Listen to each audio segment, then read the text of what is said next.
Students, now today I will explain question number 4 and 5 of exercise 5.2 chapter lines and angles.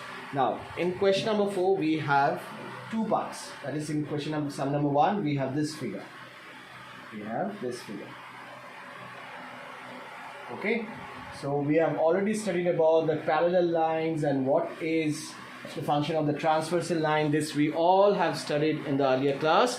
Now today, according to the figure, this transversal line is named as T, and this first line, this will be also like this. Now this first line is named as L and this second line is named as M. Okay, now 100 degree is given here. Now 100 degree is given here and you have to find the value of x. Fine.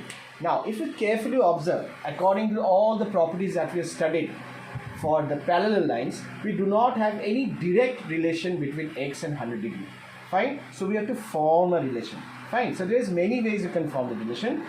Okay, so I will take it as, I will consider this angle as y. Okay, you can name this angle also y, this angle also y, this angle also y, no problem, students. Okay, but now this time I will consider this angle as y. Once I will get the value of y, then I can easily get the value of x. Because what is the relation between y and x? They are linear pairs. Fine. So now the question is how to get this value of y. Now this y and this 100 are on the same side of the transversal, and we have studied this, that if the two angles are on the same side of the transversal and one is outside the parallel line and one is inside the parallel line, then this type of connections is called corresponding angle, isn't it? But before that you have to write, since L is parallel to M and T is transversal line,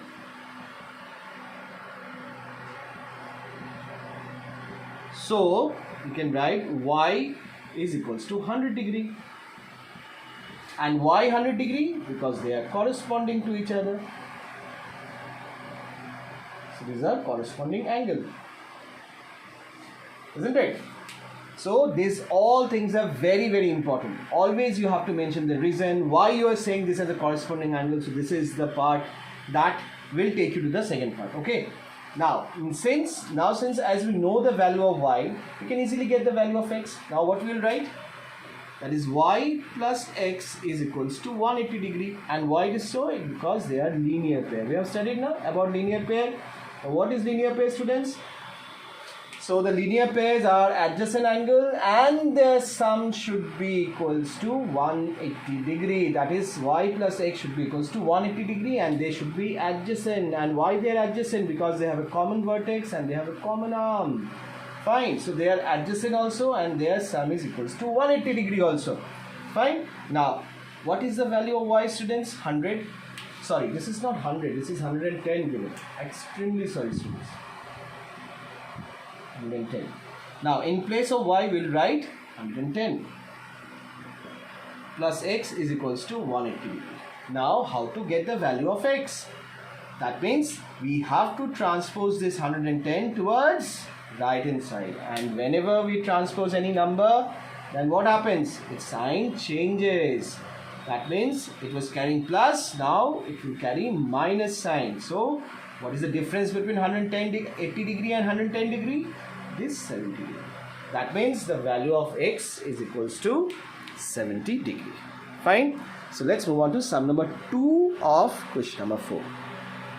Now this is sum number 2, students. Sum number 2 of question number 4. So we have two parallel lines. That is L, M. These are two parallel lines and these are two parallel lines. That is A and B. Okay.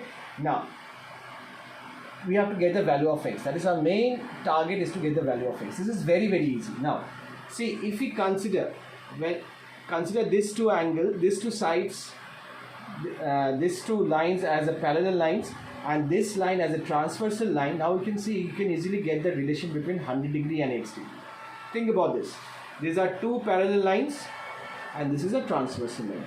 Fine. Now what is the relation between this? See, I'm just drawing it for you. So this is a parallel line and this is a transversal line. Okay, forget about this line. Fine. So this is 100 degree and this is x. Now what is the relation between this 100 and x? Are you getting? So this is corresponding angle. Absolutely right. Absolutely right. So this is a corresponding angle. So what exactly you have to write? How to start? So at first you have to give the information. Which to line? It is since L is parallel to M, and which line you have considered as transversal? That is A is transversal line.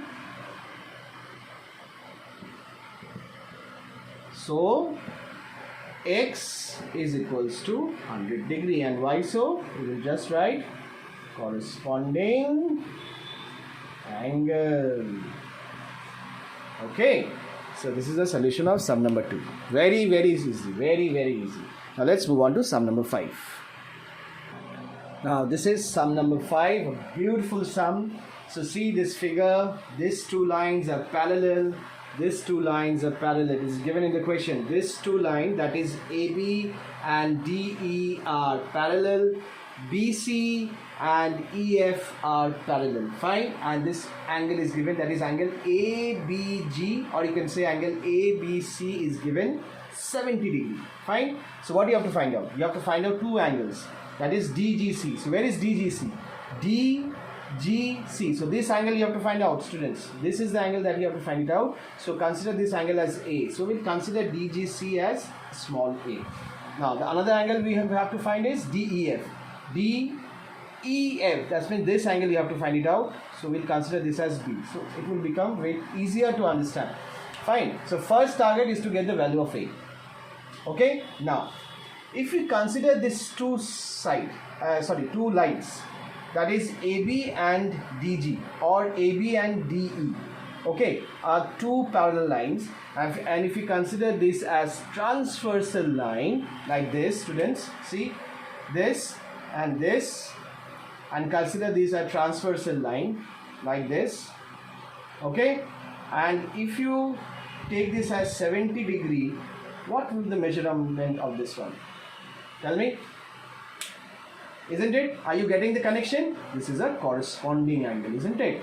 That means what we have to write? So we have to take these two lines as parallel line and this line as transversal line. Then we can say that this angle is equals to this angle. Why? As corresponding angle. Okay. So let's write it down. So as AB and DE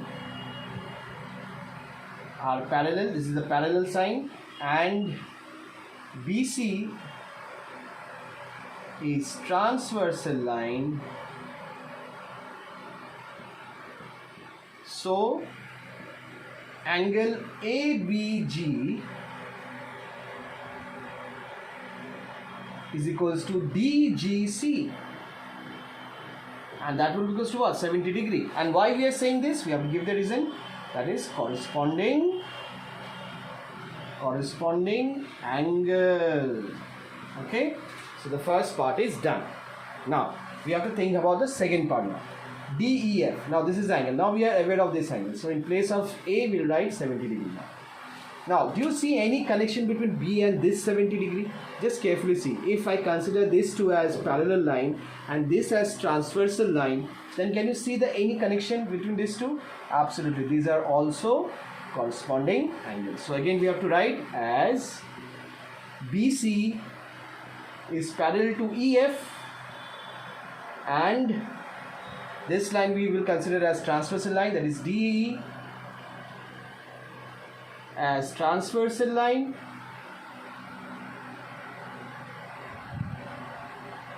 so angle DGC